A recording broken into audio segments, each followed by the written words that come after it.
தருமபுரி மாவட்டத்தில் பல்வேறு ஆன்மீக பணிகள் நடைபெற்று வருகிறது. தமிழக இந்து சமய அறநிலைத்துறை அமைச்சர் திரு சேகர் பாபு அவர்கள் பல்வேறு கோவில்களை பார்வையிட்டார். தருமபுரி கடைவீதியில் உள்ள தேர் 16 ஆண்டுகளுக்கு முன்பு ஓடியது. 16 ஆண்டுகளாக அந்த தேர் ஓட்டம் இல்லாமல் ஒரே இடத்தில் இருக்கிறது.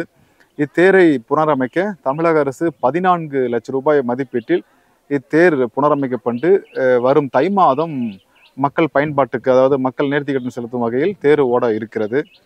அதே போல 100 ஆண்டு பழமை வாய்ந்த கோட்டை கல்யாண காமாட்சி அம்மன் ஆலயத்தை சுமார் 1,35 லட்சம் ரூபாய் மதிப்பீட்டில் புனரமைப்பு பணிகள் நடைபெற உள்ளது. டெண்டர் கோரப்பட்டுள்ளது. அந்த டெண்டர் கோரப்பட்டு அது முடிவாகும் வகையில் கோவில் சீரமைக்கப்பட்டு விரைவில் கும்பாபிஷேகம் நடைபெறும் என்றும் தெரிவிக்கப்பட்டுள்ளது.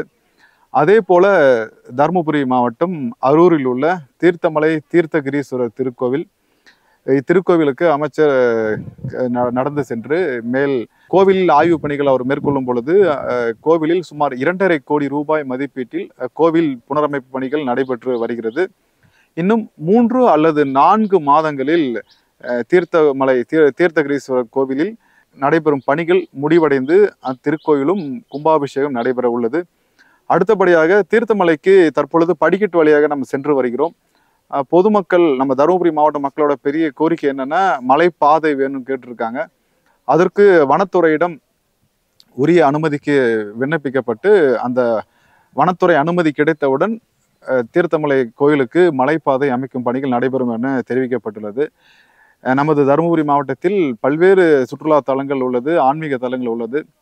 நாம் வாழக்கூடிய இந்த காலகட்டத்தில் 100 ஆண்டு பழமை வாய்ந்த கோவில்களுக்கு கும்பாபிஷேகம் இன்னும் சில மாதங்களில் ஏறத்தாழ 1 ஆண்டுக்குள் இந்த 2 கோயில் கும்பாபிஷேகங்களும் நடைபெற உள்ளது.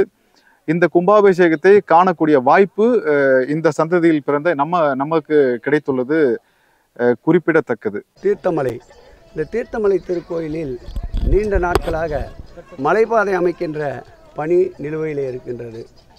ஏற்கனவே வனத்துறையோடு இந்து சமய அறநிலைத்துறையும் இணைந்து ஒரு ஆய்வுக் கூட்டத்தை நடத்தி இந்த பணிகளை மேற்கொள்வதற்கு பல்வேறு கட்டமைப்புகளை உருவாக்கி தருவதற்கு திட்டமிட்டிருக்கின்றோம்.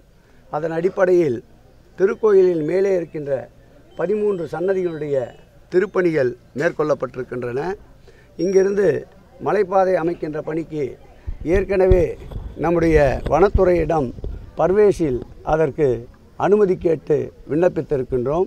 ஒட்டுமொத்தமாக தீர்த்தமலையீஸ்வரருடைய திருக்கோயிலுடைய திருப்பணி சுமார் 2.5 கோடி ரூபாய் செலவில் பணிகள் மேற்கொள்ளப்பட்டிருக்கின்றன.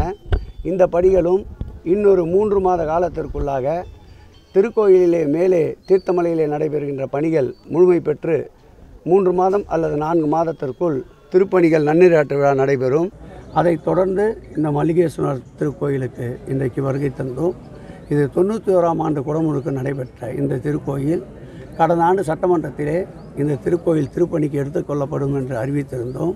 அதற்கேற்ப தற்போது மண்டல குழு, மாநில குழுவினுடைய ஒப்புதல் பெறப்பட்டு தற்போது 1,35 லட்சம் ரூபாய் அளவிற்கு டெண்டர் கோரப்பட்டிருக்கின்றது.